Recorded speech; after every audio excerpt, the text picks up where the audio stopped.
All right, guys. 10,000 subscribers. I can't believe it. I'm so appreciative. I'm so grateful. I'm so thankful for each and every one of you, even the haters. All of you. Thank you. You know, about a year ago, I was getting out of prison for the third time. I paroled from Sentinella State Prison March 25th of last year. And I remember getting out. I took the bus to downtown LA. It was a long bus ride. And Nick Stahl, my buddy, actor, he was the star of Larry Clark's Bully, and he was in Sin City and played John Connor in Terminator 3. He had signed on to play Damien in Love in Vain, which is the film adaptation of Wasting Talent. And we had become really close, like over the phone, telephonically, and he had written me a lot of letters while I was in prison, because essentially Damien's me. And it was the first time I'd met him. He picked me up downtown LA right when I got out of Sentinella, and he took me to the Cheesecake Factory to meet up with Karina and Nico and Karina's best friend, Kenny. And it was the second time I'd ever seen Nico in person. I only got to see him once on my third term when I was at Victorville, when I was in the federal part of that term, because I'd had to do Fed time and then state time. We haven't got into those stories. Those stories are wild. State prison's a whole different beast. But, it was the second time hanging out with Nico in person. Like I said, Karina had taken him one time to see me at Victorville, and the rest of the time we just couldn't coordinate it. So meeting Nick Stahl for the first time, who I felt like I'd known for years anyway because we had talked on the phone so much, and then just being with my family. I dreamed of that moment. I literally dreamed of it. Every night I'd go to bed after I fucked a Fifi, and then I'd come, lay over, and I just kind of look up and just kind of think about what my life was going to look like. What it was going to be like to have a son and to have a beautiful bomb-ass Aina. And just have my own little family. Hopefully be off drugs and, these delusions of grandeur. And I got out, and it was wonderful being with them, being a family. But it was really hard to find work. Even the stuff that I found, I knew I had to be in LA because of the film stuff. I knew that if I wanted to pursue that, this is where I had to be. It's not cheap. It's not cheap finding a spot in LA. I worked a bunch of really horrible jobs, and I still wasn't even covering rent. My dad was helping me, and then he got to the point where he was like, I'm not going to help you anymore, and I didn't know what I was going to do. The stuff that I was focused on was long-term projects. Get the documentary done, which had fallen apart. I didn't know what was going to happen. Thankfully, my manager came in, and he's like, I own a production company. Let's go. Let's finish it. And it's been a pleasure working with him. So the documentary started going, but all these projects, it's you make money off them, but it's you don't get it immediately. It's sometimes years in the future. So I had to figure out something that I had to do, and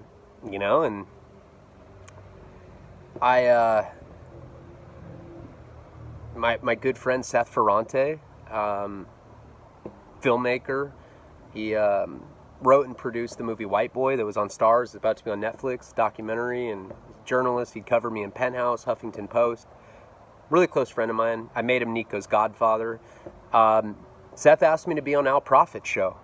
And as soon as I went on that show, I was able to cultivate a target base. Over 10,000 people are attracted to me. And that's why I'm wearing this pink collared shirt. Because I had to go to the police station and register as a sexy tan offender. I guess if you get over 10,000 subscribers and your personality's not too bomb, you got to register. They want to know who's doing what in LA. But seriously, I do appreciate all you guys. And I don't know what my life would have looked like if it wasn't for you guys, honestly. You guys helped me out, got through losing Paul, and it was a rough year for me. And having a network of support outside of my immediate friends and family was certainly helpful. People help financially. Finally, I'm in a position with YouTube and with Patreon and with all the outside stuff I'm doing where I can support my family. You know, I can put food on the table. I can pay the rent. You know, I can I'm trying to think of something funny to say, but I couldn't. Look, I'm just happy to be in the position I am, and I'm grateful.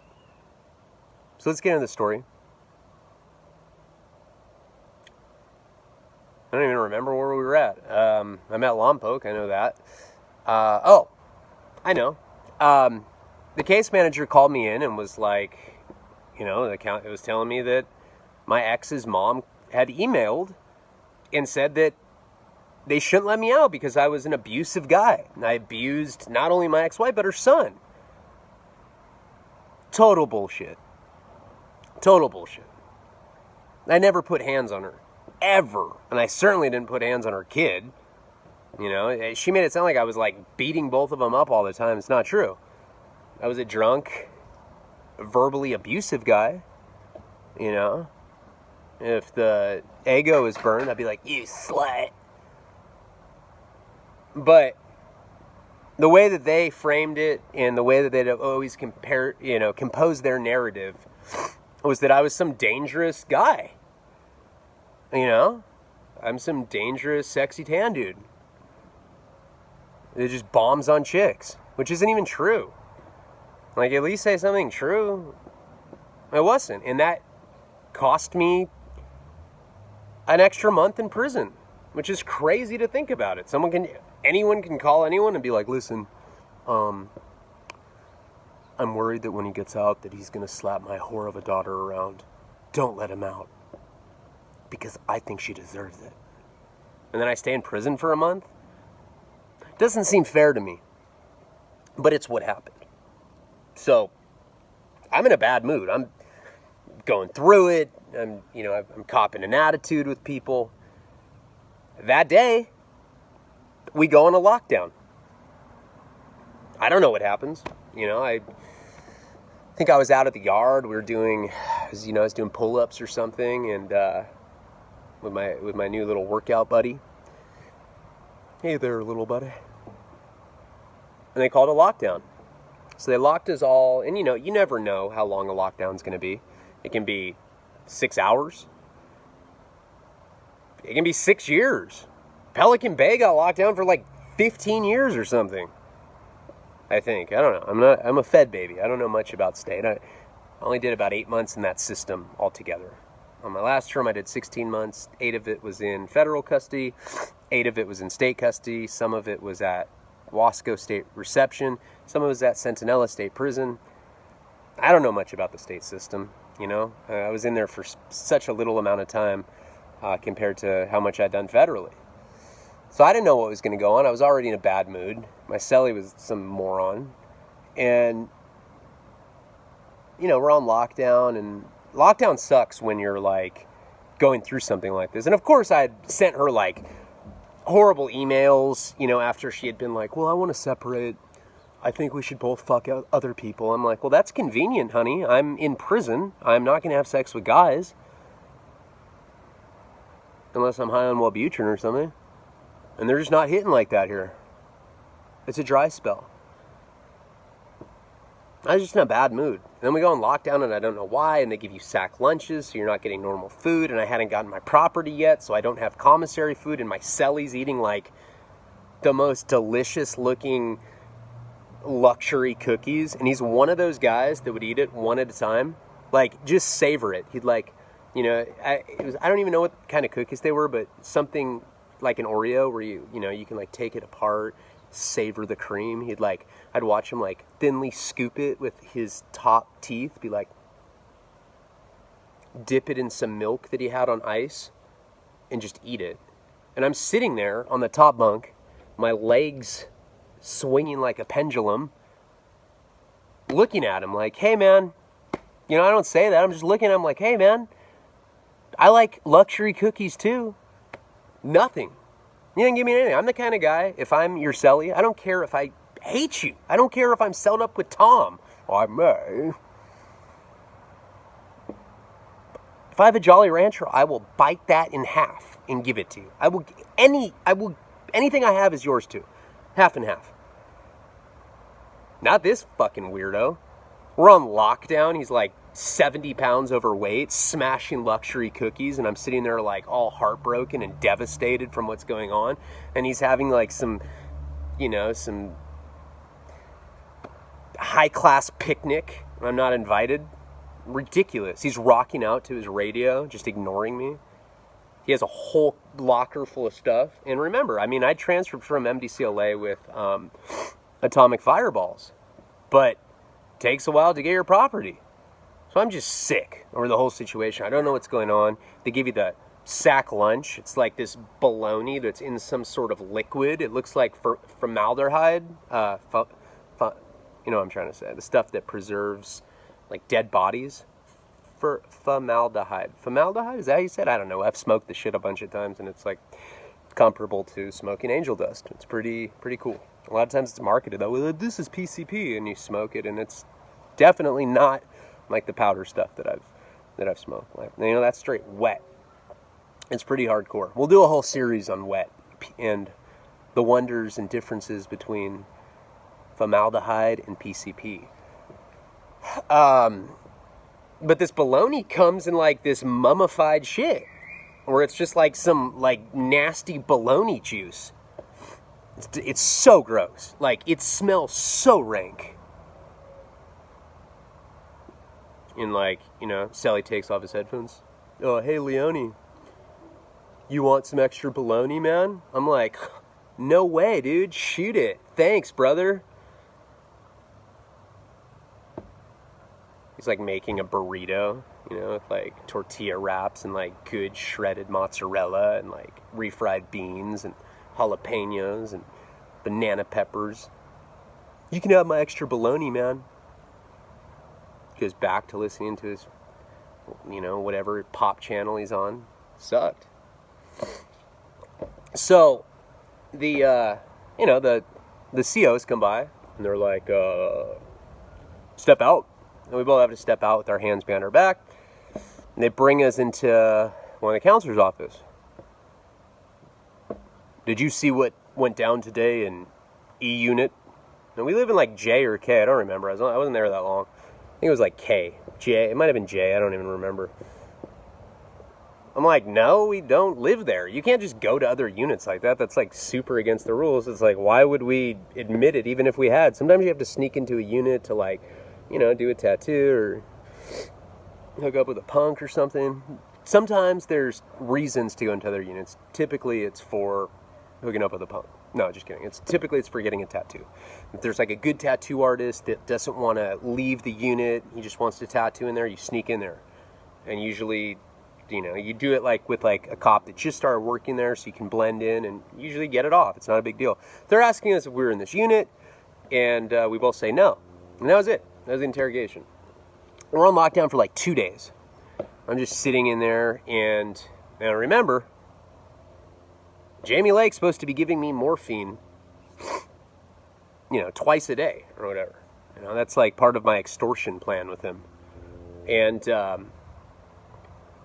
I'm on lockdown. Now, technically, if he was solid, he'd send a fishing line down because he was like, it would be pretty complicated. He was on the top tier, I was on the bottom tier. It would be pretty hard to give him his credit, but he's a scumbag check-in piece of shit, so whatever. We don't care about him.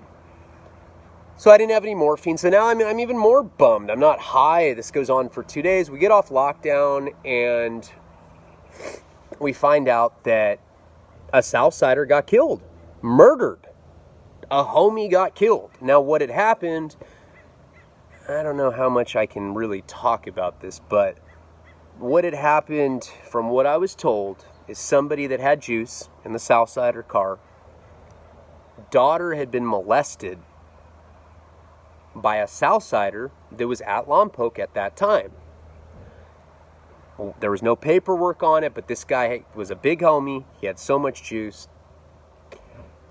Put the call in, and I guess this guy was like on the email, just probably like talking to some like 9-year-old or whatever he's doing because he's some piece of shit. So just emailing away, listening to his MP3 player, and I guess they what I was told, because some people had seen it, is he got punched in the back of the head, fell over, and they stomped him out, and that's how he died. He didn't get stabbed. They just stomped him with boots on, and his head imploded like it was some sort of melon. And he died, bled out of his head, which is a testament to how much more serious the climate at this particular pen is than, say, MDCLA. I just came from, like, some of the most unsolid Southsiders I've ever seen. Like, hey, bro, what are you busted for? Oh, hey, fool, I'm on a meth conspiracy, dog, but, like, I think I'm going to tell on some good dudes that I grew up with that I played T-ball with, fool. They've always been super good to me. They've always done a lot for my family. I just want to fuck their lives over, fool, so I can get out of jail, dog. You know what I'm talking about? Like those kind of guys, you know?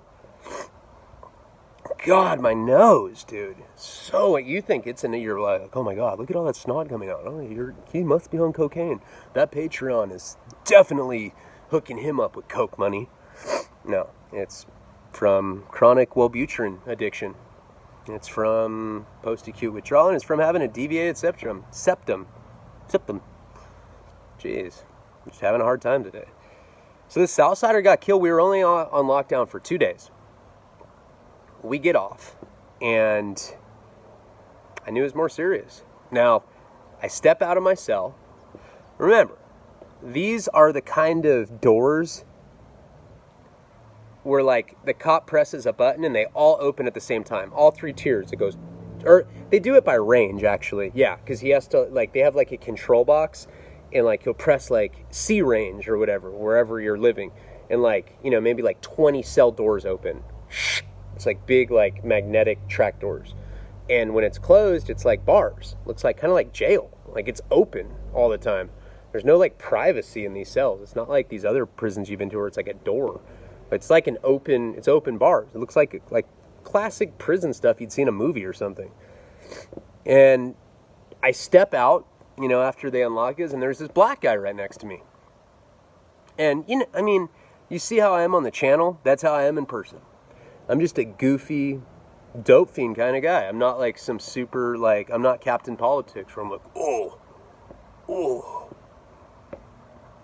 we should kill somebody that's black. I'm not even going to talk to them because they're not people. No. I talk to everyone, and I pretty much have the same mannerisms and goofiness that I have on the channel. I'm definitely not faking the funk when I'm in prison. I play the part to a degree, but I always do it with a sense of humor. Step out, and there's a black guy right next to me. And he looks at me, he's like, you know, how you doing? I was like, hey, I'm Ryan. Now, he introduces me as, like, Demetrius or something like that. I think that's what, Demetrius, something like that. And he starts asking me where I'm from, and I'm like, you know, I'm claiming LA, even though I'm from Santa Barbara. I'm like, yeah, I'm from Los Angeles. He's like, oh, all right, cool. We start talking and stuff, and he's like, you need anything? Now, this is a black guy. Do you need anything? And you'll see people come into prison. Timeout. You'll see people come into prison, and you know, the real seasoned convicts, when somebody asks them a question like that, hey man, you need anything? You'll see a real seasoned convict be like, yep, I need a radio, I need 3 pairs of sweatpants, all different colors, I need a throwaway pair of sunglasses, I need a G-Shock, I need any of your old American Curve magazines, I need tattoo magazines. You know what? Throw some patterns in. I need 3 chili soups, 3 beef soups, 3 chicken soups. Let me get a beef log. Let me get a couple things of cheese. Let me get some plastic Tupperware. It's like a 40-item list. That's what I do. If people ask me what I need, I'm like, yeah, I need this, and that. Because, like, a lot of times it's just some sort of nicety, courtesy thing. Like, hey, man, you need anything? And then you call their bluff. You're like, yeah, I need this. And they're like, because they don't even have anything to give you. It's like, well, why'd you ask? Well, I'll work on that, dog. All right. You never see them again. They, like, check in. Not even because they owe you money, just because they can't do a simple fit. Like, hey, man, you need anything? Yeah, I need a chili soup. You think you can shoot me a soup? Like, not expecting you to say anything, and then they just roll it up because they're scared that they're going to look stupid. That's, you know, that's a joke. But anyway, this guy asked me if I need anything. And I was like, well, what do you mean? He's like anything. Like anything. I'm like, so I mean, general rule of thumb in negotiations, start high. How about a pair of shoes? Oh, all right. Yeah, I got you. All right. Yeah. Goes in, he brand new pair of shoes, Nikes. Nike Cortezes. Brand new. They weren't even selling those at the store at this spot. Those were like some exclusive ass Cortezes. Now they sell them in the BOP, but the way that it works in the federal system is you can only buy like 2 or 3 kinds of pairs of shoes every quarter or like, a couple times a year, whatever. In the state system, they have a much bigger selection because you can get packages. You can get packages from a bunch of different vendors. There's like Walking Horse and, man, I don't even remember, Union Supply. There's different packages, and they have like everything you can ever think of. You can get different kinds of shoes. You can get skater shoes. You can get MP3 players, CD players with CDs. The Feds, it's very limited. It's like a piece of paper about this big, double-sided, and what's on there is all you can buy in commissary. Packages you get in state, like they have catalogs this big, and it's by weight. I don't even know the pound. State guys answer this. It's a certain weight that you can have in the package. Whatever it ends up being, like 20 pounds or whatever, and you can get an electronic package, and you can get like a general package that has food and whatever, and you can get condiments and cool stuff. You can get condoms. But it's very limited. So for somebody to give you an exclusive pair of shoes, typically, if you're out of prison and they don't sell those shoes and they're brand new, you can sell them for $150, $200. If you bought them off store, they'd be like 50 or 60. He just gives me this pair of Cortezes. And I'm like, well, how much do I owe you? He's like, no. That's you. I'm like, dude, I go home in like 2 months. He's like, I don't even care. He's like, I heard what happened. I'm like, what do you mean you heard what happened? He's like, I heard what happened with your wife. I'm like, that's some bullshit. No idea how he heard that. And I'm just like, grabbing the shoes. I'm like, all right, man, nice to meet you. I'm like leaving, and all of a sudden I have to take a shit. So I'm like, hey, Demetrius, whatever the fuck his name was. I'm like, hey, how do I shit? Because I'm looking, and it's just when the cell door opens, it's just open. I'm like, do I just shit? Like, he's like, you got to put a sheet up. You got to put a sheet up. And I'm like, well, like, tie a sheet between the bars so no one can see you. And I'm like, what if I just put a beanie over my face so that I can't see anyone? Would that fly? Just as a joke. And he just like starts dying laughing. I probably delivered it differently than that, but that's what the joke was. And it like somehow he just could not. He was like slapping his knee. It was like some like 70s black sitcom type shit.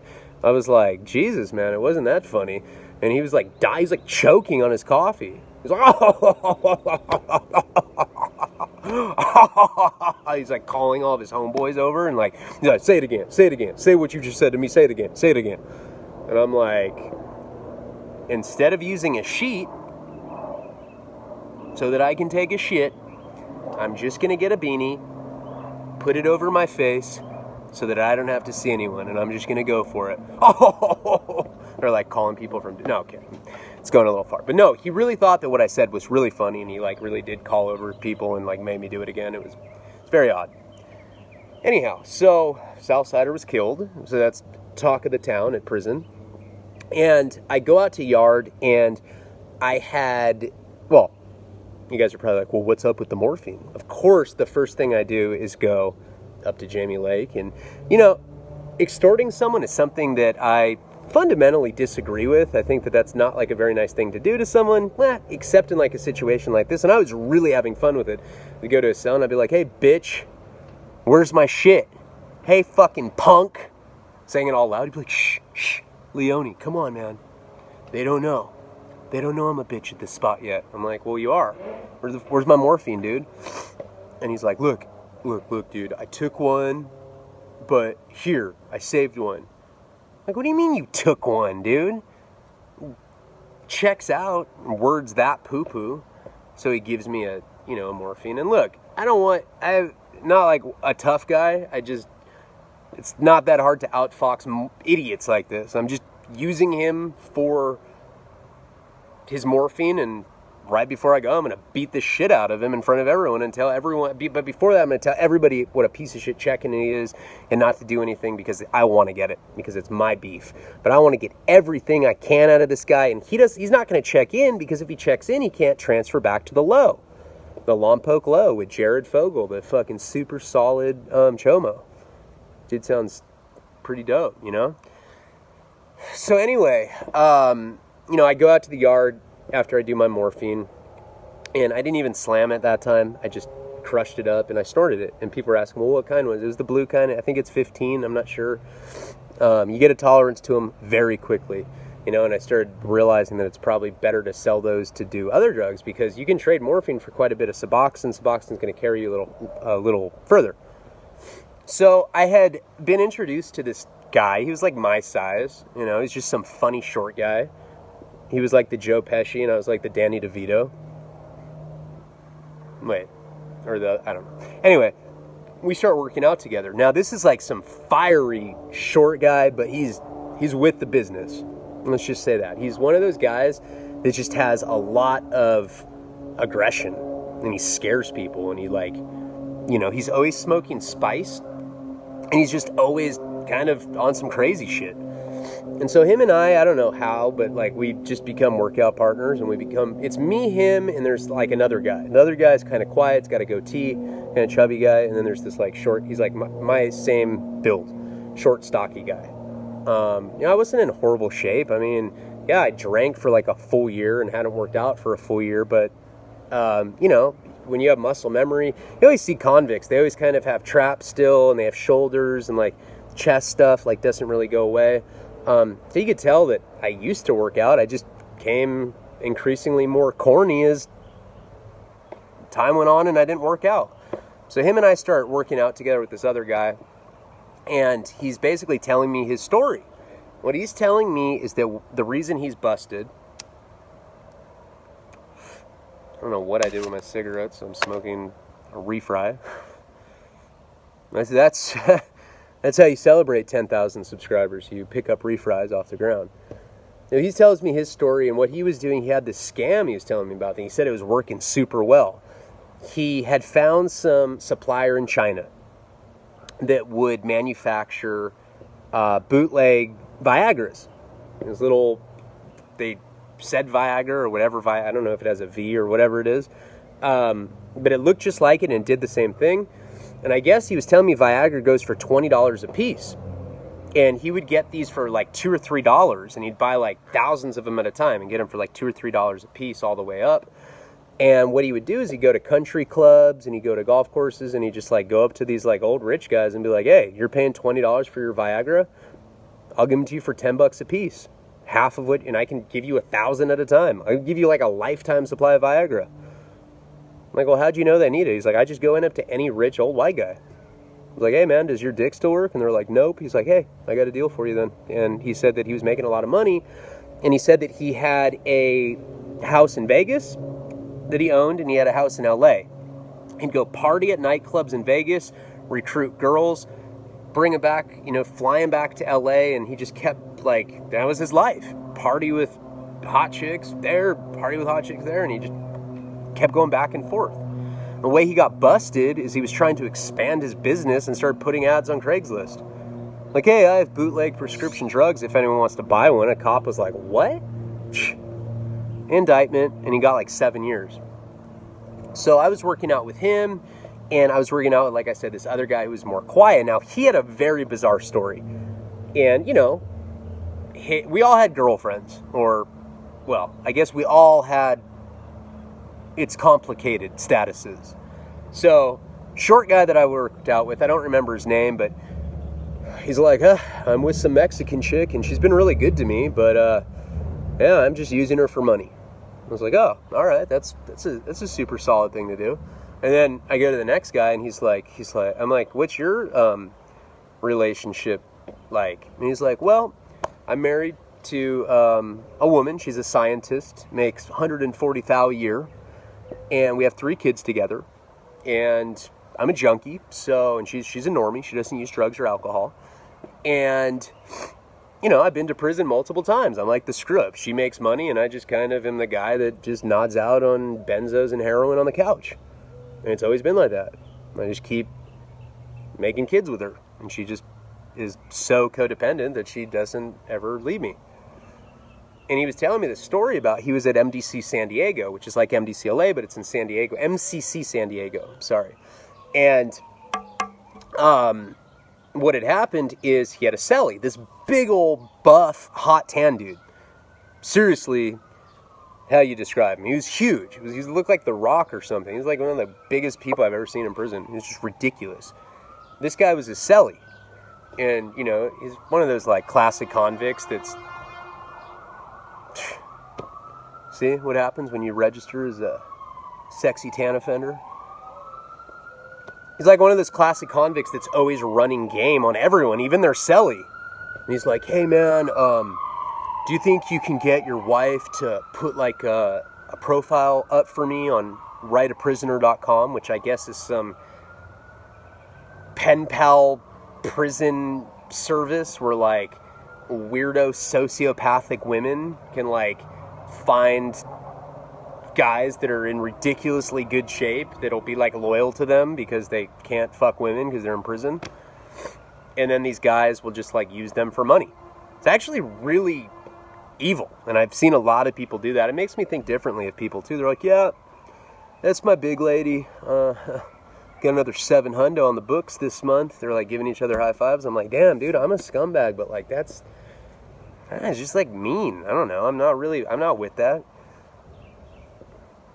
I guess I've always had people sending me money, though, when I'm in prison. I wonder what I would be like if I didn't have that.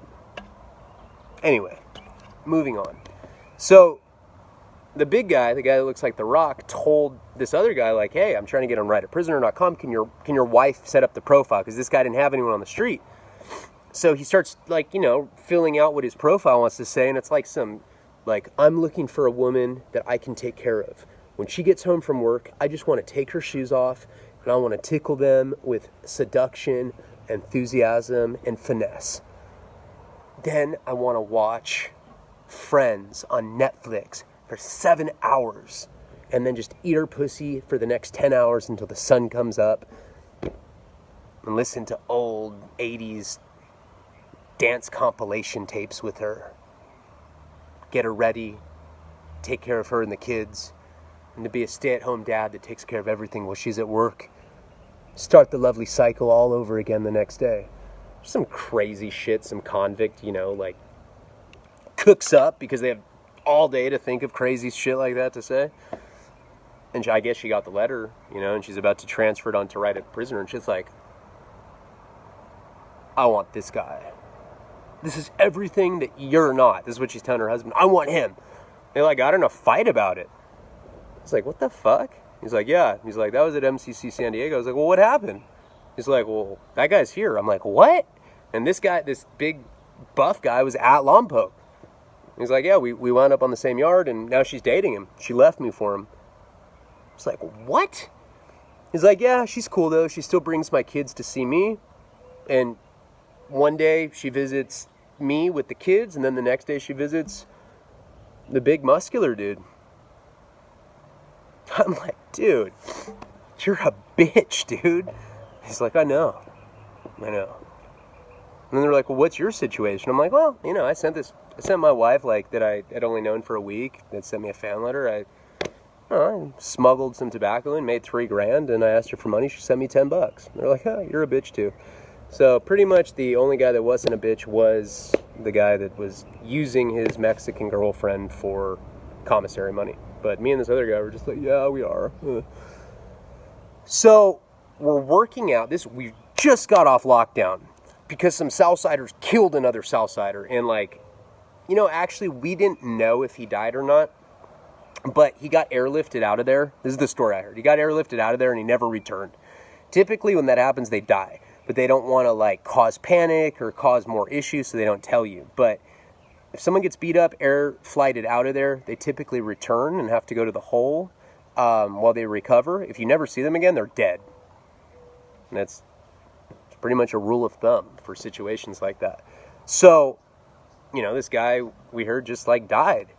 And we're working out in the indoor gym. And there's like a white guy on an elliptical, but it's like one of those ellipticals that's not just like the elliptical for your legs. There's like, well, maybe all ellipticals have it. It's like the ski motion. He's like doing this, and he has like these headphones on, and we walk into the gym, and he like looks at us. He's like, "Oh, hey guys," and just keeps doing the elliptical. "What's up, man?"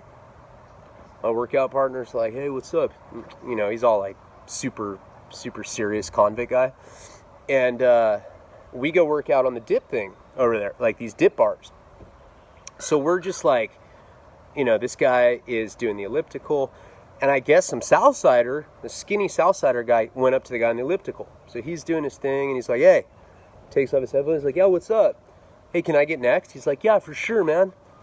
He's on the elliptical, just who knows what he's listening to. He's like going like this. He looks ridiculous. So we're doing dips. Now, this skinny Southsider guy, say this is the guy with the elliptical right here. Skinny Southsider guy just stands like this close to him. So this guy's like making his movements, and the Southsider's just standing like right there, like this far from him, like some super weirdo shit. So my fiery workout partner's like, "Hey, what the fuck?" He like gets off the dip bar. He's like, "Hey, what are you doing?" To the Southsider, and the Southsider's like, now it's me, my workout partner, and the guy that got his wife punked from him. And me and like the wife punk guy are like, uh-oh, because now like 9 Southsiders just start forming in this indoor gym, like make a circle around the situation. And my workout partner's all, he's like, "What the fuck is wrong with you?" And like a Southside, he's like, "Hey man, hey, check it out, fool. Hey, that vato's a little slow, dog. He's kind of not there, fool." He's like, "How the fuck is that our problem? It's a liability for you guys. Fuck that shit." Rips his shirt off. I'm like, and you know, in a situation like that, the only thing you can do is like kind of puff your chest up and just kind of stand there trying to look as hard as possible. But my mad dog face is not that intimidating. Just imagine me trying to mad dog like 9 Southsider SA gangbangers. I'm just like,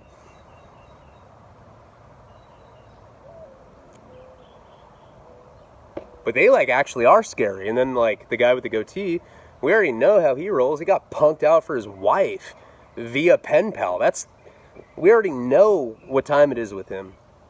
And we're standing there, and the guy rips his shirt off. He is not taking an apology. He's like, "No, fuck that. You take care of him right now, or I'm going to do it for you." And he's like, another one walks up. He's like, "You ain't doing nothing." Squaring off just like me and Ray Loco did. And just by default, me and wife punk guy are standing there. We're going to be involved. A riot, melee, for sure about to happen. And we'll get into that